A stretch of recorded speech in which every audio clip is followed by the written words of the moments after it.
Badan Kehormatan sebagai salah satu alat kelengkapan DPRD yang berhubungan dengan masalah kehormatan bubuhan wakil rakyat.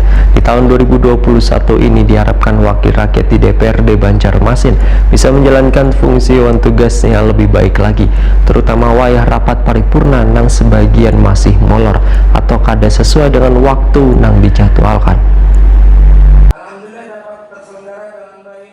Badan Kehormatan sebagai salah satu alat kelengkapan DPRD adalah lembaga yang berhubungan dengan masalah kehormatan bubuhan wakil rakyat. Keberadaan lembaga ini sangatlah penting dan strategis dalam melaksanakan tugas wang fungsinya guna mewujudkan pemerintahan yang barasih. Berkaitan dengan tugas tersebut, Ketua Badan Kehormatan DPRD Banjarmasin Abdul Gais Wayar Takuni Prima TV jelang tengah hari Rabu 30 Desember 2020 merasa bersyukur bila sepanjang tahun 2020 lalu seberatan anggota dewan bisa menjalankan tugas wang fungsinya dengan baik. Politisi Partai Demokrat ini pun berharap di tahun 2021 ini wakil rakyat di DPRD Banjarmasin bisa menjalankan fungsi dan tugasnya lebih baik lagi, terutama wayah rapat paripurna yang sebagian masih molor atau kada sesuai dengan waktu yang dijadwalkan. Molornya jadwal paripurna pun ujar Abdul Gais sangatlah beralasan lantaran adanya anggota dewan yang terlambat datang sehingga kada memenuhi quorum untuk melakukan rapat atau wayah mengambil keputusan. Abdul Gais mengakui belum ada melakukan teguran pada wakil rakyat ini terkait dengan surat atau laporan dari warga yang masuk ke BK akan ditindaklanjuti atau diproses sesuai dengan aturan yang berlaku. Kemudian akan dilanjutkan dengan pengambilan keputusan mulai dari teguran ringan, sedang hingga berat. Namun yang jelas ujar Abdul Gais, selama setahun ini kada ada anggota dewan yang mendapat teguran lantaran seberatan bisa menjalankan tugas sesuai dengan tupoksinya masing-masing.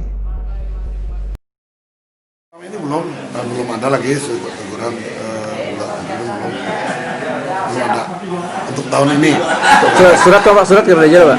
Saya kalau surat sih ada, mungkin setelah masuk kami akan sesuai dengan tugas badan kehormatan tentunya, dan kami akan verifikasi, kami akan ini, dan kami akan selalu melanjuti setiap laporan yang masuk, baik laporan dari masyarakat ataupun dari ini yang mengenai anggota dewan ya, itu akan kami proses terus. Kalau teguran apa Pak? Teguran apa itu? Ringankah, sedangkah? Belum, tergantung nanti kita akan, artinya setiap laporan kita akan proses gitu kan. Nah, dan kami akan ambil keputusan kalau sudah kami proses, kami lanjuti gitu.